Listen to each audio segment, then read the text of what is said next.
Les 15 mensonges de l'entrepreneuriat. De nos jours, on entend tellement d'histoires par rapport au monde des affaires, des mensonges, des mythes, que j'aimerais démystifier le tout et te donner la réalité du monde des affaires. On commence immédiatement. Maxime Victor. Maxime Victor. Il s'appelle Maxime Victor. Il est ambitieux et charismatique, déterminé et stratégique, ayant le goût du risque et le cœur à l'action. Maxime Victor possède plus d'une corde à son arc.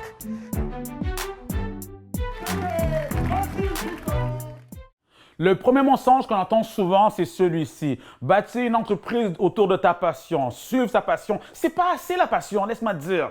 On est en affaires pour générer des profits, il ne faut pas que tu l'oublies. Disons qu'une personne, elle est passionnée de la santé, elle est passionnée de la cuisine, elle est passionnée de la pâtisserie. Elle a décidé de créer un gâteau santé, un gâteau sans sucre. Est-ce qu'il y a véritablement un marché pour des gens qui sont prêts à manger un gâteau sans sucre?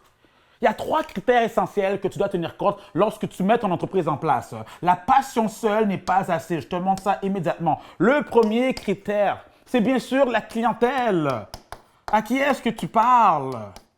Est-ce qu'il y a un besoin pour cela? Le deuxième critère, c'est ton produit. Oui, tu es là pour apporter des solutions. Et le troisième critère, qui à mes yeux est le plus important, c'est le cash. Oui, c'est le cash. Tu n'es pas en affaires pour faire du bénévolat, tu es en affaires pour générer des profits. Tiens compte de ces 3 critères parce que sinon, tu vas perdre ton temps avec des philosophies bizarres qu'on entend. Oui, regarde, bâtir une entreprise autour de ta passion. Tu dois être passionné, c'est vrai. Sois passionné du cheminement que tu entreprends pour atteindre tes rêves. Sois passionné du fait que tu es en train de te libérer, sortir de ce fameux métro boulot d'auto que j'appelle le 9 à 5. Sois passionné parce que tu veux atteindre ta liberté financière. Tu dois être passionné de cela. Deuxième mensonge, il y a plus d'opportunités ailleurs. Tu sais, Maxime, il y a plus d'opportunités en Amérique. C'est pas vrai. Il y a des opportunités partout. Les gens parlent beaucoup de l'Amérique, des États-Unis. D'ailleurs, les États-Unis n'ont pas été bâtis comme ça du jour au lendemain. Ça a été bâti après une crise. Lorsqu'il y a eu la guerre de sécession, qui a ravagé les États-Unis, il y a un groupe d'entrepreneurs qui se sont mis debout pour reconstruire le tout. Là, maintenant, on parle de Rockefeller, on parle de Andrew Carnegie, on parle de JP Morgan. C'est grâce à eux que l'Amérique a pris vie. Ça s'est passé après une crise. L'année dernière, je me rends au Congo pour faire une série de conférences sur l'entrepreneuriat, justement. Et il y a un participant qui me dit, tu sais, Maxime, ici au Congo, à Kinshasa, il y a plusieurs problèmes tels qu'on a des problèmes de transport. Il faut que j'ouvre une parenthèse. Tous les voyages que j'ai faits, j'ai toujours entendu le même discours. Maxime, tu sais, ici en Côte d'Ivoire, il y a beaucoup de problèmes. Au Sénégal, il y a beaucoup de problèmes. Au Cameroun, il y a beaucoup de problèmes. En France, il y a beaucoup de problèmes. Au Canada, il y a beaucoup de problèmes. Il y a beaucoup de problèmes partout. Lorsqu'on parle de problèmes, lorsqu'on parle de crise, on parle d'opportunités. Les grands empires se sont bâtis lorsqu'il y avait des crises. En 1929, lorsqu'il y a eu le crash boursier, qui a mis plus de 13 millions d'Américains à la rue, il y a 2 frères qui se sont mis ensemble pour apporter un sourire à ces gens désespérés et qu'ils ont bâti un empire. Oui, on parle de Walt Disney, qui a été bâti durant cette crise. On peut également aussi parler de HP. Le 1er janvier 1939, ils lancent leur entreprise. Quelques mois plus tard, le 1er septembre 1939, on rentrait dans la Deuxième Guerre mondiale. En pleine guerre, HP a pu lancer et bâtir son entreprise.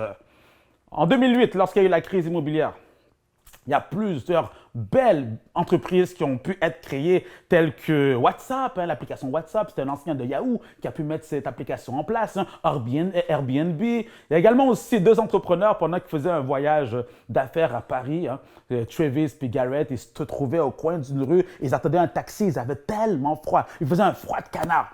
Et c'est là qu'ils ont eu la brillante idée de créer Uber. Aujourd'hui, une entreprise qui vaut des milliards. Le point que je veux apporter, lorsque tu vois des problèmes autour de toi, c'est bon signe. Montre-moi un pays, un territoire, un secteur qui n'a pas de problème et c'est le dernier endroit que je voudrais aller. Toi, en tant qu'entrepreneur, lorsque tu vois des problèmes autour de toi, que comptes-tu faire? Te plaindre et te dire il y a plus d'opportunités ailleurs? Franchement. Troisième point, troisième mensonge, faire un plan d'affaires, faire un business plan avant de démarrer ton entreprise. Ce document de 30 à 50 pages qu'on te demande de rédiger, c'est du n'importe quoi. Comment peux-tu planifier tes activités d'ici les prochaines années alors que tu n'as même pas généré 1 euro, alors que tu n'as même pas généré 1 dollar? Le jour que tu vas te lancer sur le terrain et que tu auras un contact avec ton premier client, c'est là que tu vas réaliser que ton plan d'affaires, il tombe à l'eau. Oui, il faut que tu comprennes cela, que Tu ne peux pas planifier le tout, il y a trop de facteurs incontournables. Regarde cette année, hein, le monde était excité. C'est 2020, 2020, ils avaient même des slogans pour ça. Et quelques temps après, ça nous frappe, hein, le fameux confinement. Alors que dis-tu de cela? Est-ce que ton plan d'affaires a pu planifier ça? Le plan d'affaires a été mis en place pour des sociétés qui sont là depuis plusieurs années et qui veulent croître leur activité. Si je prends l'exemple de Toyota, qu'ils ont un plan d'affaires étalé sur les 100 prochaines années. Imagine-toi, ils planifient les 100 prochaines années. Lorsque tu approches une banque, lorsque tu approches des investisseurs, ce n'est pas tes belles phrases qu'ils vont lire. Ce qu'ils veulent savoir, c'est les chiffres. Ils veulent savoir les revenus qui rentrent, les profits qui restent. Toi, ce que tu dois faire, c'est un plan d'action. Un plan d'action qui te pousse sur le terrain le plus rapidement possible afin de générer des profits, afin de générer une liquidité qu'on appelle le cash flow. Ton cash flow a deux fonctions. À court terme, ça te permet de survivre pour payer tes factures, bien sûr. Et sur le long terme, ça te permet d'avoir une certaine croissance. Maintenant, si tu me dis, Maxime, moi, quand même, pour avoir une certaine assurance, j'ai besoin d'un plan d'affaires. Si tu as besoin d'un plan d'affaires, tu veux absolument faire une étude de marché avant de te lancer pour avoir cette confiance. Voici quelques critères que tu dois absolument tenir compte. Il y en a 3 exactement. Donc, le premier critère, c'est bien sûr, quand tu fais ton étude de marché, tu dois avoir contact avec des prospects. Des prospects, c'est des clients potentiels. De cette manière, lorsque tu leur parles, ça peut être sous forme de sondage, peu importe. Tu peux savoir c'est quoi leur frustration, leur irritation, leurs problèmes pour apporter une solution à cela. Le deuxième critère, lorsque tu fais ton étude de marché, en plus de parler aux prospects, tu dois aussi savoir la compétition. Qui sont les joueurs qui sont sur le terrain? En sachant quelle est la compétition, tu peux connaître c'est quoi leur force, c'est quoi leur faiblesse et comment toi, tu peux te différencier, comment tu peux te faufiler entre les deux. C'est ce qu'on appelle ta valeur ajoutée. Et le troisième point, lorsque tu fais ton étude de marché, c'est de concevoir un démo. Oui, crée un site web bêta, juste pour commencer, débuter. Après, tu pourrais l'améliorer.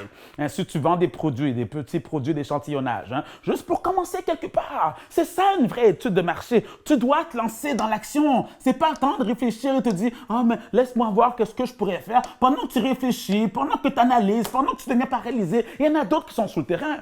J'ai une connaissance durant cette période qui a généré plus de 200 000 $. Imagine-toi, plus de 200 000 $ pour la conception de masques. Alors qu'il y en a d'autres qui réfléchissaient, est-ce que je me lance là-dedans? Lui, il s'est lancé. La plus grande qualité des entrepreneurs à succès, c'est leur rapidité d'exécution. Tu as une idée, passe à l'action le plus rapidement possible. Le quatrième mensonge, ne parle pas de ton projet. Ça, on l'entend souvent. Ne parle pas de ton projet, imagine que quoi?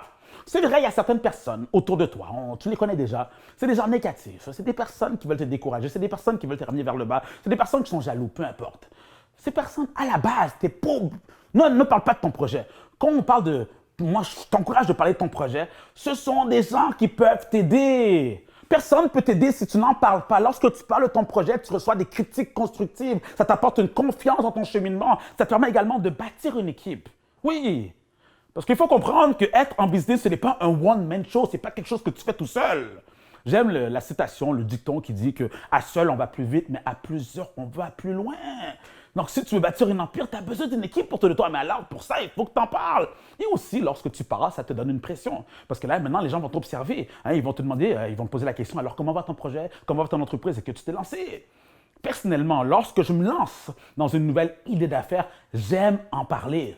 Exemple, lorsque j'ai pris cette décision d'ouvrir mon resto-lounge, d'ailleurs aujourd'hui, je fais cette vidéo dans mon resto-lounge, j'en ai parlé autour de moi, ça m'a permis d'avoir des idées, d'avoir des critiques constructives, également aussi une bonne pression pour continuer de persévérer parce que pour ceux qui ont visionné mes différentes vidéos, lorsque je vous parlais un peu du processus, il y a eu plusieurs challenges, des défis, des difficultés. Les gens me posaient la question, Maxime, alors ton lounge, c'est quand tu l'ouvres, alors comment ça se passe? Les gens voulaient une date. Donc, malgré les challenges que j'avais, ça me poussait à continuer parce que je sais que le monde m'observait. Et aussi le fait d'avoir parlé de mon projet bien avant l'ouverture, j'ai pu bâtir mon équipe au complète. Il y en a une un jour qui m'a contacté me disant « Maxime, tu sais, on s'est rencontrés dans un restaurant avec des amis, tu me disais que tu voulais ouvrir ton lounge, est-ce que l'ouverture est proche parce que j'aimerais faire partie de ton équipe? » C'est ça quand tu en parles. Quand tu en parles, ça te donne la confiance, ça te booste à passer à l'action. Malgré les obstacles que tu peux avoir, ça te bâtit ton équipe. Donc, il y a tellement d'avantages. Hein? Oui, n'écoute pas les gens qui vont te dire « Oui, mais imagine quelqu'un vole ton idée. » Franchement, les gens sont incapables eux-mêmes hein, de se lancer en affaires avec leurs propres idées. Tu crois vraiment qu'ils ont la créativité, le courage de prendre ton idée et se lancer? Et même si on te copie, parce que oui, c'est vrai, on peut te copier avant que tu te lances, on peut te copier même après ton lancement, même si on te copie. Laisse-moi te dire que les brevets, ça ne sert plus à rien aujourd'hui. Hein, le secret professionnel, oublie ça. La seule manière de te protéger, on appelle ça l'innovation. 5e mensonge. Pas besoin de coaching. Et ça, je l'entends souvent. Maxime, moi, j'ai YouTube, hein, je n'ai pas besoin de coaching. Hein. Je regarde des vidéos, c'est comme ça que j'apprends. Prends exemple sur les plus grands athlètes de la planète. Récemment, je regardais un documentaire sur la vie de Michael Jordan, un basketteur incroyable. Il n'aurait pas pu y arriver sans un coach. Hein. C'est de même également aussi pour ce boxeur phénoménal, pour ceux qui ne le connaissent pas, Mayweather. Mayweather, c'est incroyable ce parcours. Moi, j'appelle ça un extraterrestre. En 18 ans de carrière, 50 combats, 50 victoires. Il n'aurait pu y arriver tout seul, c'est grâce au coach qui était là. On peut aussi penser au plus grand nageur de tous les temps, M. Michael Phelps. Et lui, son histoire est racontée dans le livre de son coach. Son coach a écrit un livre qui explique la méthode qu'il a utilisée pour prendre cet adolescent immature et le rendre comme le plus grand nageur, comme le plus grand médaillé olympique de tous les temps. Et tu me dis que tu n'as pas besoin de coach? C'est vrai qu'après 18 ans de carrière, hein, ça fait 18 ans que je suis en business à temps plein, j'ai réalisé que le coaching, ce n'est pas fait pour tout le monde. C'est exemple, hein, tu es une personne qui veut être dans la moyenne, qui ne veut pas trop se forcer, qui veut avoir des résultats satisfaisants. En effet, tu n'as pas besoin du coaching. Par contre, si tu me dis, tu sais quoi, Maxime, moi, je veux être le meilleur. Je veux être la meilleure de ma discipline. Je veux accomplir des choses exceptionnelles. Je veux atteindre le niveau d'excellence. Alors, c'est à toi que je parle. Tu as besoin du coaching. Non seulement pour toi, pour ton entreprise, tu as besoin d'un coach. Je veux être ce coach pour toi. C'est la raison pour laquelle j'ai mis en place cette nouvelle plateforme de coaching en ligne qui est disponible partout, n'importe où que tu te trouves, hein, que tu sois un entrepreneur débutant ou avancé, la firme Maxime Victor est là pour te coacher. C'est en vidéoconférence, c'est des coachings de 30 à 60 minutes. On répond à tes questions. On est là pour valider tes idées, te donner des stratégies, mettre en place un plan d'action. Les prix du coaching sont très abordables. De toute manière, en tant qu'entrepreneur, tu sais que c'est important d'investir en toi, d'investir dans ton entreprise si tu veux aller de l'avant. Alors, si tu veux être coaché par les entrepreneurs de la firme Maxime Victor, va sur le lien sur la vidéo coach-express.com, réserve ta séance et ça va nous faire un plaisir de te propulser. 6e mensonge. Pas besoin de lire. Ça, c'est l'excuse qu'on entend souvent. Je vais te donner un secret. Si tu veux être le meilleur, la meilleure, si tu veux dépasser la masse des gens, fais ce qu'ils n'ont pas envie de faire. En d'autres termes, lire. Le monde ne veut plus lire aujourd'hui. Ils vont te dire, mais tu sais quoi, Maxime, moi, je n'ai pas le temps de lire, je suis trop occupé. Et la même personne qui te dit ça, elle a le temps, par contre, pour regarder ses séries. Ah, mais tu sais quoi, Maxime, moi, j'aime mieux écouter des audios. Mais qu'est-ce qui t'empêche de faire les deux? Ah, mais tu sais quoi, Maxime, il y a certaines personnes qui ont réussi, qui n'ont jamais lu un livre. Il y a aussi du monde qui ont fait de l'argent en gagnant à la loterie. Et c'est pour ça que tu vas commencer à jouer. Franchement, c'est vrai qu'aujourd'hui, les gens sont paresseux, mais si tu veux sortir de la masse, fais des choses que les autres ne font pas. Il y a un entrepreneur, M. Gary Vee, hein, un influenceur américain. Un jour, on lui pose la question, on peut retrouver la vidéo sur YouTube, on lui dit, toi Gary, tu as beaucoup de succès, moi je suis un jeune entrepreneur. Tu sais Gary, moi ce qui m'a motivé à aller de l'avant, c'est lorsque j'ai lu le livre « Réfléchissez et devenir riche » de Napoleon Hill. Et là, le jeune, il pose la question à Gary Vee, il lui demande, est-ce que toi tu as un livre qui t'a marqué hein? Et c'est là qu'il prend une grande respiration. Il réfléchit et il répond, je ne lis pas, je ne fais pas de lecture. Et depuis ce jour, les gens ont pris cette citation et ils disent « Mais si Gary ne lit pas, moi aussi je peux ne pas lire et réussir. » C'est pas la même réalité. Toi, tu commences une entreprise à zéro alors que Gary Vee a hérité d'une entreprise qui valait déjà des millions. Et la même personne qui te dit qu'il ne lit pas, elle a écrit une dizaine de livres et te demande de les acheter. C'est très contradictoire. C'est vrai qu'il y a certaines personnes qui ont cette habilité d'apprendre simplement en regardant. Vous savez, il y a différents types d'intelligence. Il y a 8 à 9 types d'intelligence. Il y a l'intelligence mathématique, l'intelligence musicale, il y a aussi l'intelligence visuelle. Hein. Tu regardes, tu apprends. Mais malgré ce don naturel que tu as, tu peux aussi ouvrir un livre et continuer à te développer. Ne prends pas ça pour acquis. Si tu veux te différencier de la masse, si tu veux être le meilleur, la meilleure, ouvre un livre, commence à lire. C'est comme ça que tu vas le devenir. 7. Septième mensonge, tout faire soi-même. Ça, c'est les gens qui sont cheap que j'appelle. Hein. Il y a des exceptions à la lettre. J'ai rencontré des entrepreneurs qui venaient de commencer en business. Ils avaient zéro, sans le sou, niet, nada. Ils étaient broke, cassés, sur le seuil de la pauvreté. OK, je peux comprendre, commence avec rien. Mais ensuite, une fois que tu commences à générer des profits de grâce, investis dans ton image de marque. Maintenant, paye un vrai graphiste pour qu'il puisse refaire ton logo. Paye quelqu'un pour qu'il puisse te faire des vidéos professionnelles. Paye quelqu'un pour qu'il puisse refaire ton site Internet. On dit souvent que le temps, c'est de l'argent. Tu ne peux pas te permettre de faire n'importe quoi, hein, de tout faire. Non, toi, tu es là pour sortir à l'extérieur, pour générer des profits. Prenez l'exemple de quelqu'un. Quand on parle du temps, c'est de l'argent. Ça, il faut que je montre un exemple concret parce que parfois, les gens ne comprennent pas à quel point que le temps est précieux. Prenons l'exemple d'une personne qui désire faire un site Internet, mais cette personne se dit, tu sais quoi, Maxime, moi, je ne veux pas le faire tout seul, j'aime mieux... moi, je ne veux pas engager quelqu'un, j'aime mieux le faire tout seul. Il n'y a pas de problème. Disons, il y a toi et il y a la personne qui fait ton site Internet qu'on appelle ton programmeur. Tu te dis, laisse-moi comparer un peu. Tu demandes au programmeur combien me coûte le site web. Il te dit, ça va te coûter 1 000 $. Et là, tu calcules, tu regardes, hein, tu te dis non, moi je ne vais pas payer 1 000 $ pour ça. OK, tu veux le faire tout seul, pas de problème. Combien de temps ça va te prendre? Je crois, hein, si tu es un débutant, tu n'as jamais fait de site Internet, ça peut te prendre minimum 3 jours pour un site Internet respectable. Alors que le programmeur, l'expert, hein, toi, ton 3 jours, lui, il le fait en 5 heures. Et c'est ça la grande différence. Hein. Imagine-toi. Les 3 jours que tu as pris à rester devant ton ordinateur, tu aurais pu être productif, aller à l'extérieur et trouver des clients. Une journée, ça peut être un bon 12 heures de productivité, un bon 16 heures de productivité. Parce que j'aime le dire qu'un entrepreneur ne fait pas du temps plein. Un entrepreneur fait du sur-temps plein. Ce n'est pas des journées de 8 heures, c'est des journées de 16 heures. Hein, il faut que tu travailles beaucoup plus. Donc, en 16 heures de temps, en 12 heures de travail, je crois personnellement que tu peux au moins aller chercher 2 clients. 2 clients par jour, très raisonnable, qui te payent en moyenne, je ne sais pas c'est quoi le prix de tes produits, on va mettre ça à 250 $. Cela sous-entend que pour la journée, tu as généré 500 $ pour la journée. Et si tu as passé 3 jours, à faire un site Internet, regarde, c'est 1 500 que tu aurais pu faire.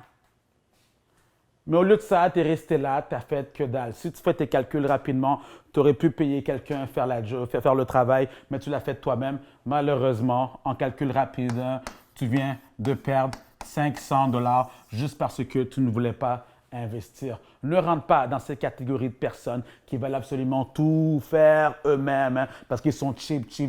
Et j'aime le répéter, le but, c'est d'avoir un système qui travaille pour toi. Ton objectif, ce n'est pas de rester constamment dans ton entreprise. Ton objectif, c'est de te détacher de ton entreprise et que ton entreprise puisse rouler seule. C'est ça, un véritable entrepreneur. Mais pour que ton entreprise puisse rouler seule, tu dois déléguer. C'est comme ça qu'on systématise. Sinon, tu vas rester esclave. Mensonge numéro 8. Pas tout mettre dans le même panier. Ça, c'est encore un autre gros mensonge que le marché boursier a brainwashé les gens. C'est un gros lavage de cerveau. Et ils disent aux gens, vous devez diversifier vos activités, vos investissements. Eux, ils disent cela et propagent cette information dans le but que quand tu as plusieurs investissements partout, ils vont te dire, mais tu dois prendre les services d'un courtier immobilier pour gérer tes portefeuilles. Et c'est comme ça qu'ils font leur cash, avec les frais des services des courtiers. Les vrais entrepreneurs, ils le savent. Si tu veux réussir, si tu veux avoir une réussite phénoménale, tu dois tout mettre dans le même panier. J'en ai un que j'admire beaucoup, un entrepreneur américain au nom de Grant Cardone, hein, pour ceux qui le connaissent ou peu importe si vous ne connaissez pas, allez faire des recherches. Lui, c'est le premier à dire que oublie la diversification. On peut aussi penser à Mark Cuban, un entrepreneur multimilliardaire. Il est propriétaire d'ailleurs d'une équipe dans la NBA. Et il y a une phrase qui choque certaines personnes. La diversification, c'est pour les idiots. Voilà, si on peut aussi penser à Andrew Carnegie. Andrew Carnegie qui a été le mentor de Napoleon Hill, celui qui a écrit le livre « Réfléchissez et devenez riche ». Et d'ailleurs, même Andrew Carnegie est considéré comme le 4e homme le plus riche de tous les temps. Et c'est lui qui a sorti cette phrase, « Mets tous tes œufs dans le même panier si tu veux réussir ». Notre ami Elon Musk, avec les voitures Tesla, lorsqu'il a commencé avec Tesla, hein, les premiers tests n'étaient pas trop concluants parce que les voitures avaient des problèmes. Et là, maintenant, il y en a plusieurs qui sont sortis du bateau, qui sont partis, des investisseurs, ils se retrouvaient seuls. Donc, il a dû tout injecter dans l'entreprise, ses finances personnelles, tout ce qu'il avait. Et maintenant, vous connaissez la suite, à quel point que Tesla a un succès phénoménal. Un entrepreneur aussi que j'admire, un homme d'affaires, Monsieur 50 Cent, qui était au tout départ un simple rappeur. Aujourd'hui, hein, il est rendu un très grand homme d'affaires. Il a une phrase qu'il dit, hein, qui démontre un peu sa personnalité. « Devenir riche ou mourir en essayant ». Tu dois comprendre cette phrase-là. « Devenir riche ou mourir en essayant ». Devenir riche ou au moins essaye en essayant, au moins. Ça veut dire quoi? C'est qu'il faut que tu mettes tout. C'est tout de même également aussi dans mon cas. Lorsque j'ai pris cette décision d'ouvrir ce resto-lounge, je n'étais pas obligé. Hein, j'avais la firme Maxime Victor, j'étais très confortable, j'aurais pu maintenant continuer je continue d'ailleurs, on continue à développer nos franchises un peu partout, puis me contenter de cela. Mais il y avait une petite voix à l'intérieur de moi, la voix de l'entrepreneur qui me disait, Maxime, hein, tu peux pousser davantage. Alors quand j'ai pris cette décision d'ouvrir ce lounge, hein, pour ceux qui ont suivi mes différentes vidéos, j'ai acheté cet immeuble, j'ai fait les rénovations, ça a été tout un challenge. J'ai ouvert le lounge, j'ai mis tout ce que j'avais, toutes mes finances là-dedans. J'étais le seul investisseur. Donc, j'ai fait les sacrifices nécessaires pour y arriver. On a ouvert officiellement le 10 janvier 2020. Ça a été un succès phénoménal. Des soirées, on devait même refuser des personnes à la porte. Et 2 mois après, hein, pendant 2 mois, c'était très bien. Et 2 mois après, vous savez, on a reçu la nouvelle le 15 mars hein, par rapport au confinement. Donc là, maintenant, on a hâte que le gouvernement nous redonne le feu vert pour ouvrir, hein, pour être propulsé davantage. Le point que je veux apporter, c'est que lorsque tu prends cette décision de tout mettre dans le même panier, c'est là que tu réussis véritablement. 9. Pas d'expérience, ne te lance pas. Ça, on l'entend souvent, j'ai pas d'expérience, alors je ne vais pas me lancer là-dedans. Bien au contraire, si tu n'as pas d'expérience, la manière d'aller acquérir cela, tu peux maintenant t'associer avec une personne qui a de l'expérience. Tu peux prendre un membre de ton équipe, d'aller former cette personne-là et ensuite elle redonne ce bagage-là dans ton entreprise. Tu peux aussi toi-même te former. J'ai une cliente qui a un salon de coiffure ici à Montréal qui va extrêmement bien. Donc, ils ont un salon de coiffure au Canada. Ils ont ouvert un autre salon de coiffure tout récemment en Martinique. Et ce qui est incroyable avec cette cliente, c'est qu'elle n'est pas coiffeuse. Non, elle s'est entourée des meilleurs coiffeurs et coiffeuses. C'est de même pour toi. Si tu veux lancer une entreprise, tu n'as pas l'expertise en question, tu peux simplement t'entourer des meilleurs. 10, mensonge numéro 10, il faut un partenaire. Tu sais, il y a des personnes qui peuvent rien faire s'il n'y a personne autour de eux. Donc, ils sont tout le temps en train de chercher des compatriotes. Hein. Ça me fait penser justement à le sport, hein, ceux qui veulent aller au sport, hein, à la salle de gym, ceux qui veulent faire du gym. Ils sont tout le temps en train de chercher quelqu'un. S'il n'y a personne qui les accompagne, ils n'y vont pas. C'est le même aussi pour les voyages. Hein. Si tu retrouves, il y en a que s'ils n'ont personne à voyager avec, ils ne voyagent pas. Personnellement, j'aime voyager seul. Mon premier voyage que j'ai fait seul, je suis allé à Cuba. C'était assez incroyable parce que quand tu arrives sur le resort, hein, quand tu arrives à l'hôtel, il y a le resort, hein, comme on dit en anglais, j'étais sur la plage. Et puis, j'étais seul, puis il y en a qui venaient me voir parce qu'eux sont venus en famille, entre amis. Puis ils me disaient, attends, t'es vraiment venu à Cuba tout seul? Oui. Je suis bien avec moi-même, je n'ai pas de complexité d'être avec ma propre personne. Et c'est de même aussi en business, il y en a qui veulent se lancer, s'ils ne trouvent personne à se lancer avec eux, malgré leurs belles idées, ne se lancent pas. Ils sont tout le temps à la recherche de collaborateurs, de partenaires, d'investisseurs. Et si j'ouvre une parenthèse par rapport aux investisseurs, ce n'est pas recommandé lorsque tu débutes ton entreprise. Tu sais, un investisseur, il prend un risque de te donner son argent. On appelle ça du capital à risque. Il veut s'assurer qu'il y a un bon retour sur son investissement. De ce fait, ne sois pas étonné s'il te contacte quotidiennement, qu'il soit toujours derrière toi. Et même pour déplacer une poubelle, tu devrais lui demander la permission. C'est ce qu'on appelle travailler pour l'investisseur. Donc, oublie ta liberté d'être entrepreneur. Moi, je l'ai vécu personnellement en 2005. Hein. En 2005, j'avais ce projet d'ouvrir un centre d'affaires. Là, maintenant, je n'avais pas les fonds, j'ai frappé à quelques portes. Il y en a un qui a accepté de me financer. On a ouvert l'entreprise ensemble. Quelques mois plus tard, il me contacte, il me dit, regarde Maxime, voici ton horaire de travail. Tu rentres à telle heure, tu prends tes pauses à telle heure et tu t'en vas à telle heure. C'est là que j'ai compris que tu deviens esclave de la personne à qui tu empruntes. Moi, ce que je te recommande, lance ton entreprise même si tu n'as pas les finances. On appelle ça la stratégie du bootstrapping. Tu grossis avec tes profits. Tu grossis de manière organique. Et durant ce cheminement, forme-toi en tant qu'entrepreneur. Développe ton caractère, ta maturité comme entrepreneur. Et si d'ici quelques temps, d'ici 3, 4, 5 ans, tu désires avoir du financement pour avoir une plus grande croissance, OK. Et le jour que tu iras voir ces investisseurs, tu auras justement ce caractère pour leur parler. Mais sinon, être en affaires, s'il te plaît, il faut comprendre que ce n'est pas un club social. Tu te sens seul et c'est pour ça que tu cherches un partenaire. Sois beaucoup plus mature que ça, franchement. OK, 11, hein? Plus de fonds égale plus de succès. Ça aussi, on l'entend. Maxime, donne-moi 50 000 euros, donne-moi 100 000 euros. Et là, c'est là que je vais avoir un succès phénoménal. Pas nécessairement. Si tu es incapable de gérer tes finances, tu vas faire faillite. D'ailleurs, il y a 4 raisons pour lesquelles les entreprises échouent. 4 raisons. Je te les partage immédiatement. La raison numéro 1 pour laquelle qu'une entreprise peut échouer, c'est à cause d'une croissance trop rapide. Tu as eu le gros argent qui est rentré, tu ne savais pas comment gérer le tout et bien sûr, tu as dû fermer. La deuxième raison, c'est à cause d'un manque de cash flow. Je te disais cela au tout départ. Le cash flow a 2 objectifs. À court terme, c'est de te permettre de survivre.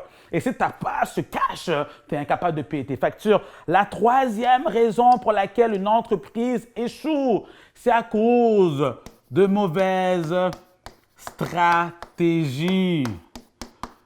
Tu prends des stratégies qui sont mauvaises et l'accumulation de stratégies mauvaises t'emmène vers la chute. L'importance d'avoir des coachs à côté de toi, d'être conseillé, de ne pas tout faire par toi-même. Parfois, les entrepreneurs qui débutent, ils ont un certain ego.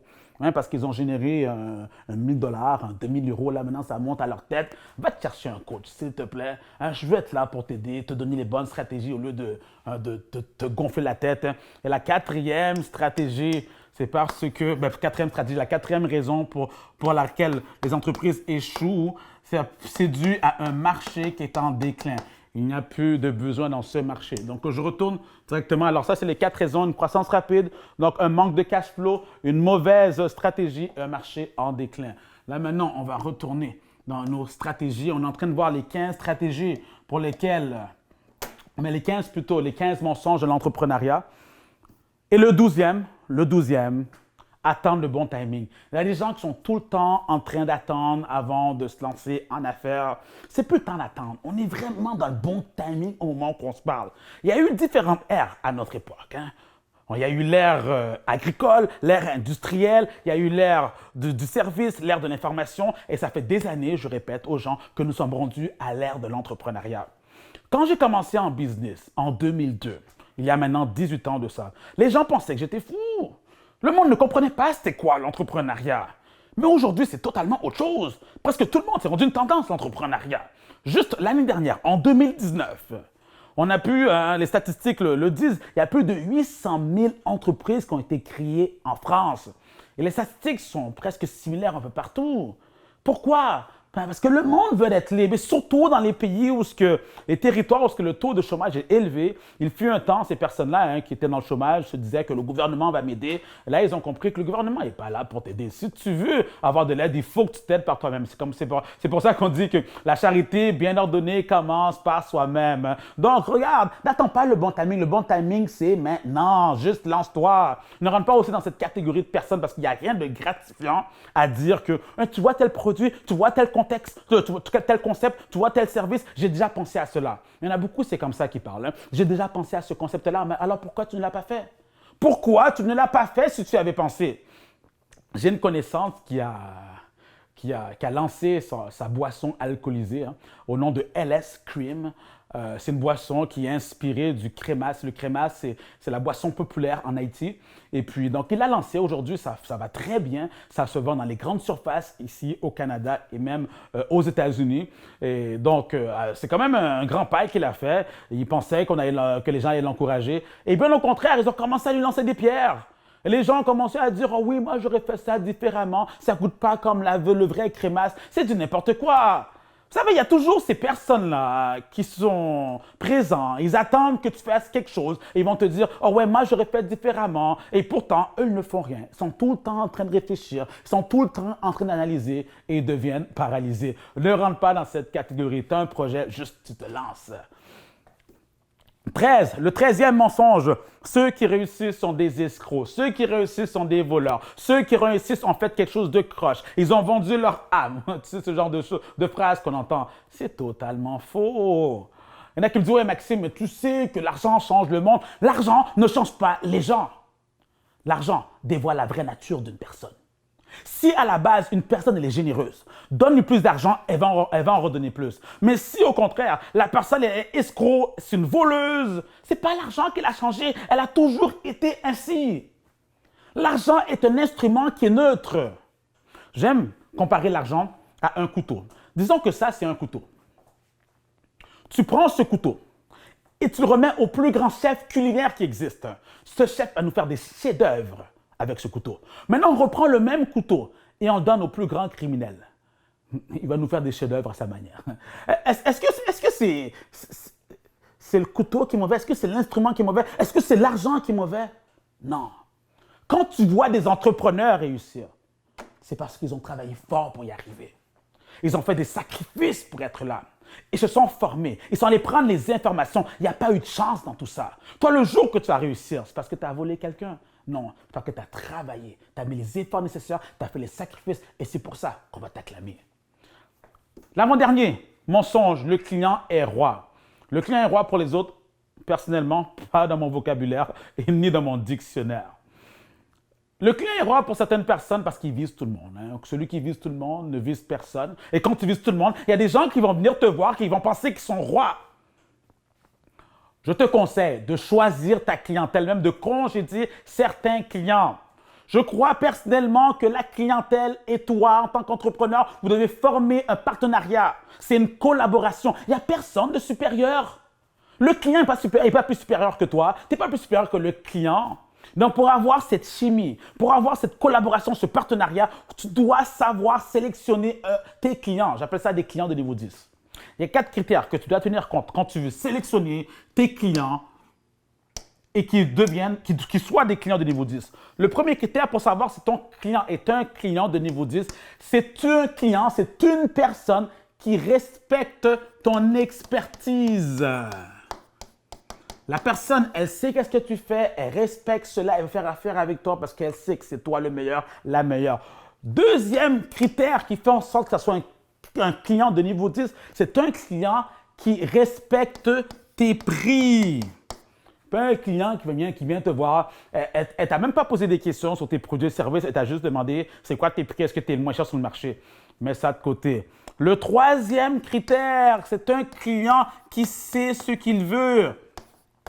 En d'autres termes, c'est un client rigoureux, c'est un client qui cherche l'excellence. Elle a réalisé que toi, tu avais l'excellence. C'est pour ça qu'elle va faire affaire avec toi. Et le quatrième critère que tu veux tenir compte pour savoir si c'est un client de niveau 10, c'est un client qui a les mêmes valeurs que toi. Hein? Donc, c'est ça, c'est vraiment sur ça que tu dois tenir compte. C'est l'expertise, respecte tes prix, rigoureux et les mêmes valeurs que toi. Quand c'est un client de niveau 10, tu fais affaire avec cette personne-là et elle ne devient plus un client qui est roi, mais ça devient un partenariat. Et le dernier point, le dernier mensonge qu'on entend pour devenir entrepreneur, hein, il faut aller à l'université. C'est pas vrai, c'est faux. L'université a été conçu pour former des employés. Le jour que ton entreprise aura une grosse croissance, tu auras besoin maintenant de structurer tes activités, de mettre en place des processus, de mettre en place des procédures.